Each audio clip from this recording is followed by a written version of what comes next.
प्यारे बच्चों, अब अपने 11th की पढ़ाई स्टार्ट करते हैं बेटा। और पहला पार्ट में अपन आज एक टॉपिक क्लियर करेंगे। और अपने पहले पार्ट का क्या नाम है बेटा, वो आप ध्यान दीजिए। इसका नाम है रसायन विज्ञान की मूलभूत अवधारणाएं। तो प्यारे बच्चों, पहले तो आपने साइंस ली है, विज्ञान ली है, तो आपको पता तो होना चाहिए रसायन विज्ञान किसे कहते हैं। केमिस्ट्री है क्या, इसको इंग्लिश में बोलते हैं केमिस्ट्री बेटा। तो विज्ञान की वह शाखा, साइंस की ब्रांचेज है बेटा, भौतिक विज्ञान, रसायन विज्ञान, जीव विज्ञान, ये विज्ञान की मुख्य शाखाएं हैं। ये तीन विषय आप पढ़ोगे इनमें।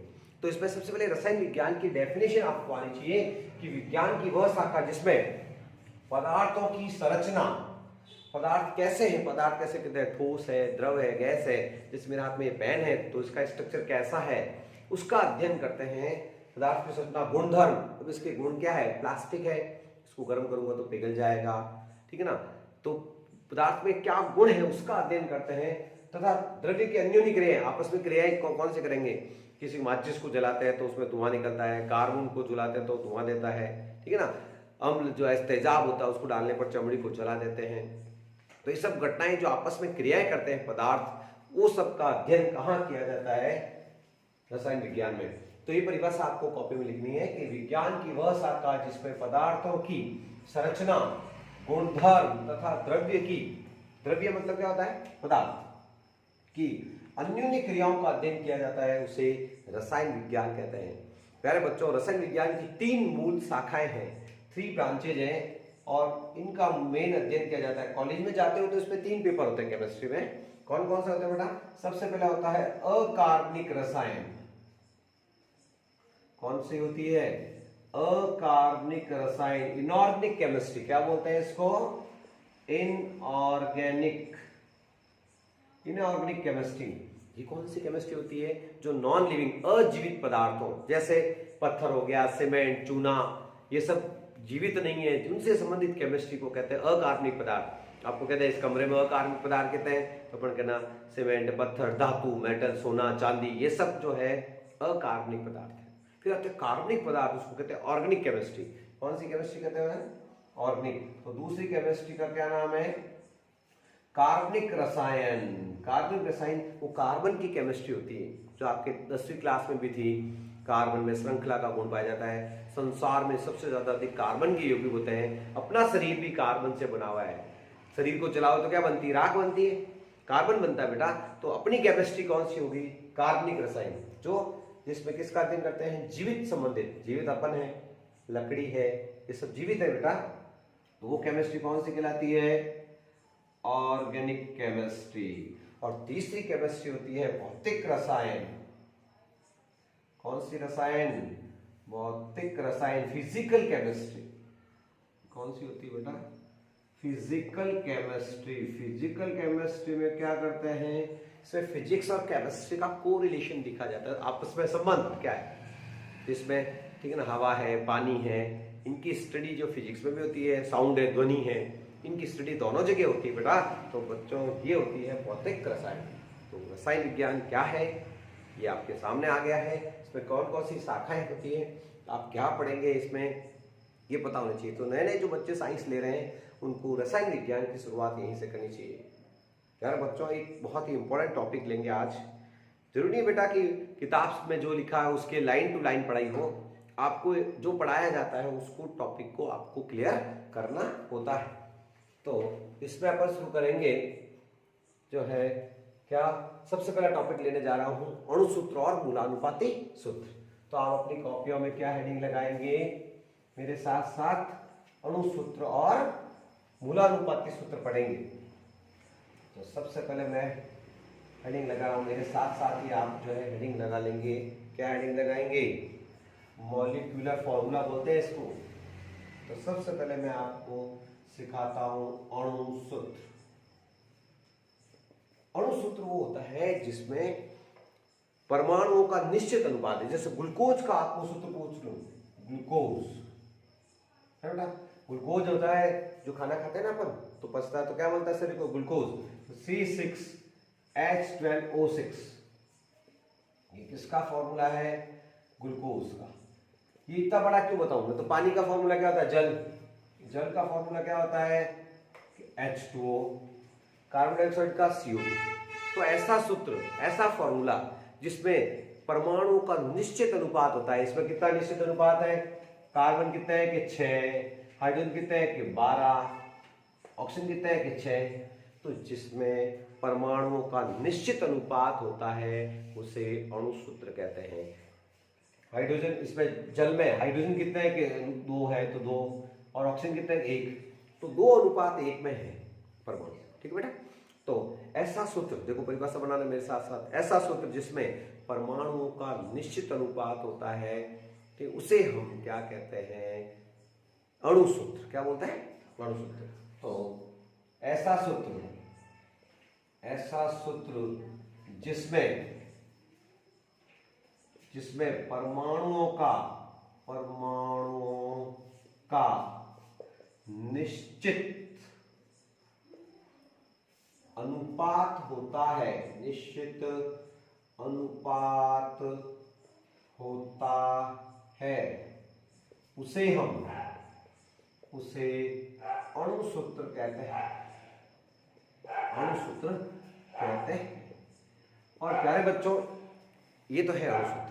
अब आता है एक नया मूलानुपाती सूत्र। क्या सीखेंगे अब? तो अणु सूत्र तो आपको पता चल गया होगा, जिसमें परमाणुओं का निश्चित अनुपात होता है। तो प्यारे बच्चों, दूसरा आपको आना चाहिए मूलानुपाती सूत्र। इसको इंग्लिश में होता है एम्पेरिकल फॉर्मूला, मूल सूत्र, सरल सूत्र सबसे। तो इसको अपन सरल सूत्र भी कहते हैं, और इंग्लिश में कहते हैं पेरेंट फॉर्मूला, है ना बेटा। तो अब मैं क्या करूं, देखो ये ग्लूकोज का सूत्र था। ग्लूकोज जो शक्कर खाते हो ना आप, जो शक्कर अपने बॉडी को मिलती है, खाना जो प्रकाश संश्लेषण में जो खाना बनता है वो ग्लूकोज ही होता है। ग्लूकोज की बोतल नहीं चढ़ा था हॉस्पिटल में, वो तो ग्लूकोज ही है, ये ग्लूकोज का फॉर्मूला है। तो ये आपने बताया था ग्लूकोज का फॉर्मूला। ओके बच्चों, ग्लूकोज का फॉर्मूले में क्या अनुपात था, C6H12O6, ठीक है ना। यानी अनुपात परमाणुओं का क्या, 6:12:6। अब क्या करो आप, इस अनुपात को सरल अनुपात में बदल दो। कैसे बनाते हैं सरल अनुपात? ऐसी संख्या का भाग दो जो सब में चला जाए। तो 6 का भाग इसमें देंगे, 6 में 1 छंग, 2 छंग 12 और 1 छंग, ठीक है ना। 1:2:1 सरल अनुपात बना लो। तो कार्बन 1 ले लेना, हाइड्रोजन 2 ले लेना, और ऑक्सीजन क्या ले लोगे, 1। तो ये छोटा सा सूत्र बन गया। इसका ये क्या हो गया, सरल अनुपात, सिंपल रेशियो। क्या हो गया, सरल अनुपात हो गया प्यारे बच्चों। तो ऐसा सूत्र जो परमाणुओं के सरलतम अनुपात को व्यक्त करता है उसे क्या कहते हैं, मूलानुपाती सूत्र या सरल सूत्र कहते हैं। तो परिभाषा आप मेरे साथ साथ लिखेंगे सभी बच्चे कि ऐसा सूत्र लिखना शुरू करो, और नहीं लिख पाते हो तो वीडियो को रोक करके आप उसको लिख दें। तो प्यारे बच्चों, आप लिखें ऐसा सूत्र, ऐसा सूत्र, ऐसा सूत्र जो, देखो इधर ये सरल अनुपात में, ऐसा सूत्र जो परमाणुओं के सरलतम सिंपल रेशियो बोलते हैं, सरलतम अनुपात को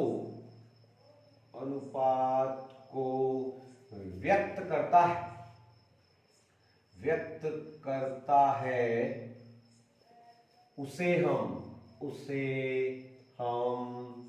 मूलानुपाती सूत्र कहते हैं, मूलानुपाती सूत्र कहते हैं।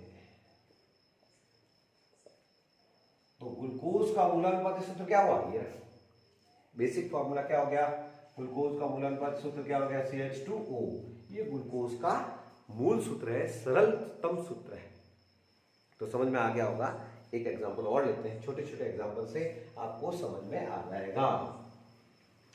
प्यारे बच्चों, एक एग्जांपल और लेता हूं, इसमें आपको पता चल जाना चाहिए अणु सूत्र क्या होता है और मूलानुपाती सूत्र क्या होता है बेटा, ये पता चल जाना चाहिए। जैसे एक फॉर्मूला है, आपने पढ़ा है, ये है बेटा एसिटिक एसिड का फॉर्मूला, इसको इथेनोइक एसिड बोलते हैं, इसको अपन बोलते हैं एसिटिक अम्ल। या आपने जो अचार वगैरह नहीं होते, अचारों को सुरक्षित करने में ये एसिड डालते हैं, अचार सड़ते नहीं है एसिटिक अम्ल डालने से। इसमें यूं करें, पहले तो परमाणु का अनुपात देख लेते हैं। मूल कार्बन कितने बेटा, एक कार्बन ही है। हाइड्रोजन जो एक जगह कर लो, 3 और 1 4, तो C है ना बेटा। और ऑक्सीजन कार्बन 1 और 1 2 है, तो C2 हो गया। C2H4 और 2 ऑक्सीजन है, तो क्या हो गया O2। तो ये तो हो गया इसका, चाहे ऐसे खोल के लिखो चाहे ऐसे लिखो, ये तो हो गया आपका एसिटिक अम्ल का सूत्र। इसमें अनुपात परमाणुओं के कितना बेटा, 2:4:2। इसको सरल अनुपात सिंपल रेशियो लिखो, तो 2 का भाग में 1 2 2, ये 2 2 4, 1 2 वापस 1:2:1, यानी इसका भी सूत्र क्या आया, C 1 कार्बन हाइड्रोजन 2 ये। तो देखो बेटा सरल सूत्र इसका भी यही आया और ये ग्लूकोज का भी यही आया। इसका मतलब जो मूल सूत्र होता है वो एक हो सकता है, लेकिन इसमें अब रेशियो अलग अलग। इससे ये 2 कंपाउंड का एक ही मूल सूत्र है, इससे हम क्या बना सकते हैं, ग्लूकोज का भी यही सूत्र निकला था और इथेनोइक एसिड या एसिटिक अम्ल का भी यही सूत्र निकला था, ये वाला। इसका क्या मतलब है कि अणु सूत्र तो फिक्स होता है, ग्लूकोज का फिक्स, ये फिक्स, लेकिन मूल सूत्र एक हो सकता है। मूल मतलब पेरेंट तो एक ही होंगे ना, बच्चे तो अलग अलग हो सकते हैं ना। तो ये एक तरह से अलग अलग फॉर्मूले बन गए। ये पेरेंट फॉर्मूला है, ये जो बेसिक बात को बताता है। तो प्यारे बच्चों, मूल अनुपात सूत्र क्या होता है, अणु सूत्र क्या होता है, इनकी परिभाषा अपन सीख चुके हैं। हाँ बेटा, अब अपन क्या सीखते हैं कि अपन किसी का मूल सूत्र बनाना सीखते हैं। तो मूलानुपाती सूत्र बना लेंगे तो उससे अणु सूत्र बनाएंगे। मूल सूत्र आ जाएगा तो उससे अणु सूत्र, ठीक है ना। तो मूलानुपाती सूत्र ज्ञात करने के आपके स्टेप्स है, पद है 3। किसी का भी एक सवाल आएगा गणित बेस पे, न्यूमेरिकल आएगा, तो कैसे सॉल्व करना है उसके लिए 3 पद याद कर लेना, दिमाग में बिठा लेना। अभी मैं इसको एक क्वेश्चन भी लूंगा, उसको भी मैं सरल करूंगा। तो बहुत आसान है बेटा, क्या है देखते हैं। पहले ये नोट भी करना, लिखना भी है आपको। तो प्यारे बच्चों, प्रमुख पद क्या है। पहला पद है बेटा द्रव्यमान प्रतिशत को हटाकर, एक सवाल होगा उसमें द्रव्यमान प्रतिशत लगा हुआ, प्रतिशत को हटा करके पहला लिखोगे आप, द्रव्यमान प्रतिशत को हटाकर ग्राम में परिवर्तित करना। ये पूछूंगा बाद में भी मैं कि क्या किया कि नहीं किया, देख लो, ठीक है ना। तो ग्राम लिखा हुआ आएगा, उसको अपन क्या हटा दो और प्रतिशत हटा दो और ग्राम लिख दो। उसके बाद प्रत्येक तत्व की ग्राम में मात्रा, जो ग्राम में आपने बदली, उसमें उस तत्व के परमाणु भार का भाग देना है। परमाणु भार याद होना चाहिए कुछ, ठीक है ना। तो परमाणु भार का भाग देना, उससे क्या बन जाता है केमिस्ट्री में, जब किसी के भार में ग्राम में मात्रा में परमाणु भार का भाग देते तो मोल बन जाएंगे। क्या बन जाएंगे, उस पदार्थ के मोल। भार में अणुभार का भाग दे दो तो मोल बन जाते हैं बेटा। और तीसरा पद याद रखना है, प्राप्त संख्या। जब आप भाग दोगे तो आपको जो छोटी संख्या मिलेगी उसका सब में भाग देना है। तो प्राप्त संख्या में सबसे छोटी संख्या का सब संख्या में भाग देना। ये 3 प्रमुख पद हैं जिनको आपको लिखना है। तो आप वीडियो रोक करके YouTube पे पॉज करके इन तीनों स्टेप्स को लिख देंगे। अब प्रश्न कैसा आएगा, तो प्रश्न नोट करेंगे आप मेरे साथ साथ। पहले इनको नोट करेंगे। प्रश्न आप लिख देते हैं यहीं पर, एक कार्बनिक यौगिक में, एक कार्बनिक यौगिक में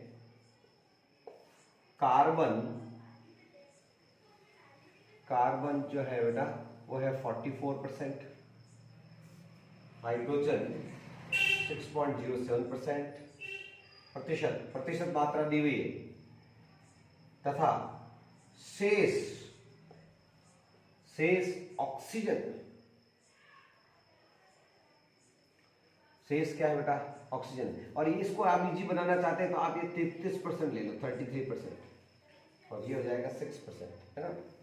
और या यूं करो, इसमें ले लो 40%, थोड़ा इजी करने के लिए कर रहा हूं, बाकी कुछ नहीं। 40% ये लेते हैं, 6% ये, और शेष ऑक्सीजन है तो उसका मूलानुपाती सूत्र ज्ञात करो। मूलानुपाती सूत्र निकालना है। ये क्वेश्चन है, इस तरह से प्रश्न आएगा एग्जाम में कि कार्बन में कार्बन 40% है, हाइड्रोजन 6% है और शेष ऑक्सीजन है, तो अपन इसको कैसे सॉल्व करना है वो देखिए। तो इसका आंसर लिखना शुरू करते हैं। प्रश्न नीचे रह जाएगा, कोई दिक्कत नहीं है, और इसको सरल करते हैं। प्रश्न मिटाऊंगा नहीं मैं, आपके प्रश्न नीचे लिखा हुआ ही है, इसको सॉल्व करने का तरीका आपको बता देता हूं। सबसे पहला काम क्या था बताइए जरा। सबसे पहले तो इसमें कौन कौन से तत्व है या कौन कौन से यौगिक है उनसे मिलकर बना, तो कौन कौन सा है, तो ऐसे ऐसे लिख दीजिए इनको, ऐसे खड़े ऐसे लिख देने उनको, है ना। उसके बाद में इनकी प्रतिशत मात्रा कितने परसेंट है, कार्बन, देखो कार्बन दिया हुआ, हाइड्रोजन दिया हुआ, ऑक्सीजन दिया हुआ, ठीक है ना। तो कार्बन कितने परसेंट है, 40%, तो 40 है। प्रतिशत मात्रा हटा करके मैंने क्या कहा था, ग्राम लिख देना, तो 40 ग्राम, प्रतिशत हटा दिया 40 ग्राम। इसी तरह से हाइड्रोजन कितने, 6.67 प्रतिशत हटाया, और प्रतिशत की हटा करके क्या लिख दिया, जी का मतलब क्या हो गया, ग्राम, जी ठीक है। और शेष, अब देखो इसने सीधा नहीं दिया बदमाश ने, प्रतिशत मात्रा 100 में से आपको इन दोनों को जोड़ना पड़ेगा, 40 और 6 46, 46.07, तो क्या हो गया, कार्बन और हाइड्रोजन की मात्राएं जोड़नी पड़ेगी, 40 प्लस 6.07, ये 46.07, ये तो हो गया टोटल मात्रा। अब उसमें से 100 में से परसेंटेज 100 पे निकलता है, तो 100 में से आपको क्या करना पड़ेगा, 46.07 घटाना पड़ेगा, तो ये आ जाएगा 53.3, ठीक है बेटा। या फिर अपन कह सकते हैं 100 में से 4 तो ये हो जाएंगे, हाँ 53.3% आपकी ऑक्सीजन बचेगी, शेष ऑक्सीजन मतलब 100 में से घटानी पड़ेगी, तो ऑक्सीजन आपकी आ जाएगी 53.3, और इसका भी परसेंटेज हटा के ग्राम, सीधा दे सकता था नहीं दिया। तो पहला काम हो गया है बच्चों, क्या काम हो गया है कि गिवन क्वांटिटी को ग्राम में लिखना।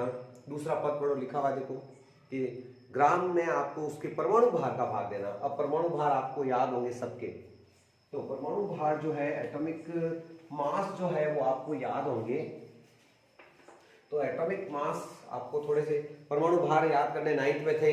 हाइड्रोजन का भार क्या होता है, ये याद कर लेना, काम आएंगे। हाइड्रोजन का होता है 1, कार्बन का होता है 12, इसी तरह से नाइट्रोजन का होता है भार 14, ये नोट कर लेना। क्लोरीन का होता है 35.5, ऑक्सीजन का परमाणु भार होता है 16, ये सब आपके काम के हैं। सल्फर का होता है आपके 32, ठीक है बेटा, ये आप सबको याद करने हैं, कुछ दिए मैंने। सोडियम का कितना होता है 23, ठीक है ना, ये सब याद करने हैं। तो दूसरा काम क्या है, सब में इसके परमाणु भाग का होगा। कार्बन का कितना 12, तो 40 का 12 में भाग, ठीक है ना, 12 का भाग देना है। इसको 6.07 में 1 का भाग देना है। और हाइड्रोजन 53, हाइड्रोजन का भाग, परमाणु भाग 16 है। ये सब क्या है, ये टेबल किसकी है बेटा, परमाणु भाग। ये सब आपकी 9th क्लास में थे परमाणु भाग सारे, ठीक है ना। तो इसमें भाग देना है आपको 53.33 में 16 का भाग देना है। अब आप भाग देने के बाद देखो कि सबसे जो छोटी संख्या है, फिर भाग देते 12 के बारे में दूसरी बात है, 36 3 बार जाएगा, 3.33 इसका आएगा, इसका आएगा 6.07, और 16 का भाग 53 में देखो, 16 की पारा बोलो, 16 का 16, 16 2 32, 16 3 48, 3 बार गया तो 3.33।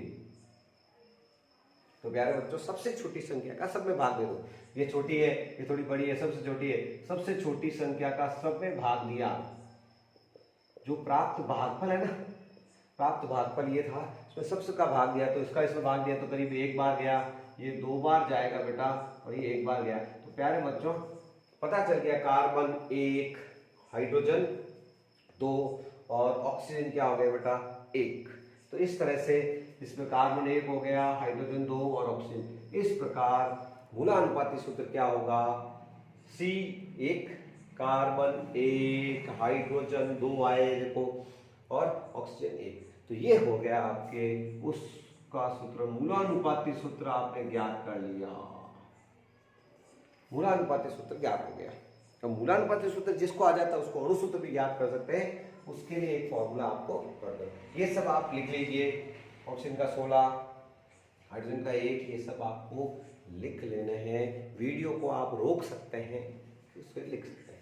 तो इस तरह से आपको सरल करना है। पहला काम क्या करना, प्रतिशत हटा के क्या लगा दिया, ग्राम ग्राम ग्राम। उसके बाद क्या किया, परमाणु भार का भाग, कार्बन का परमाणु भार कितना होता है कि 12 भाग दे दिया, हाइड्रोजन का 1, ऑक्सीजन का 16 का भाग दे दिया। उसके बाद भाग देने पर सबसे छोटी संख्या कौन सी आई, 3.33, सब में भाग दे दिया। जो संख्या प्राप्त हुई उससे अपन ने सूत्र लिख दिया। प्यारे बच्चों, अब अणु सूत्र का फॉर्मूला क्या है, बस वो फाइनल लिख देते हैं। अणु सूत्र कैसे निकालेंगे, तो आप इसके लिए एक फॉर्मूला नोट करेंगे। अणु सूत्र बराबर और जब मूलानुपाती सूत्र निकलेगा तो ही अणुसूत्र आएगा।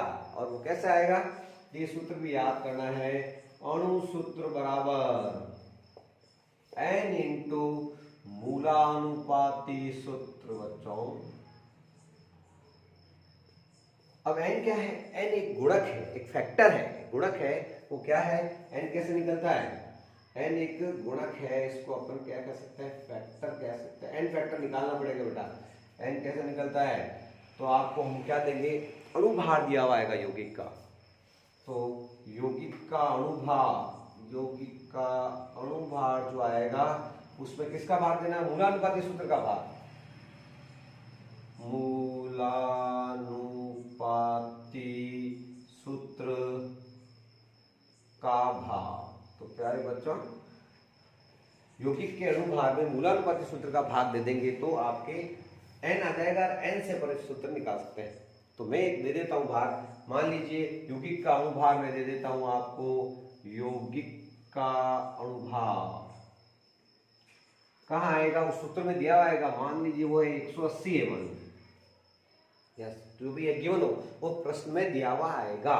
तो कैसे काम में लेना है, तो आपको कुछ नहीं करना था, ये सूत्र देखिए बेटा n वाला। पहले तो क्या करूं कि n इक्वल्स टू यौगिक का भार मैंने कितना दिया 180, और मूलानुपाती सूत्र का भार आप इसका निकाल दो। कार्बन का बोलो 12, हाइड्रोजन का कितना होता है कि 2, ऑक्सीजन का 16, जोड़ो 12 2 14 16, आपकी कितना हो गया 30, या 30 का भाग दो, कट जाएगा 6 3 18, 6 बार है, कितनी बार, n की वैल्यू आ गई 6।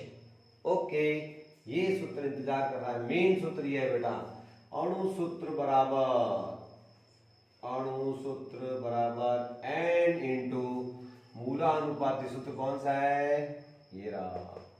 बस 6 से इसको गुणा कर दीजिए प्यारे बच्चों। 6 को कार्बन 1 से गुणा करोगे तो 6 कार्बन, हाइड्रोजन कितने 2, इसको 6 से गुणा करो, 6 दूनी 12 हाइड्रोजन, और इसको ऑक्सीजन से गुणा करोगे, ये ऑक्सीजन निकल गया। ये हो गया अणुसूत्र। क्या हो गया, ये तो था मूलानुपाती सूत्र और ये निकल गया अणुसूत्र। तो बस इसके अलावा कुछ भी नहीं है इस टॉपिक में। प्यारे बच्चों, इस तरह से मूलानुपाती सूत्र और अणुसूत्र हम ज्ञात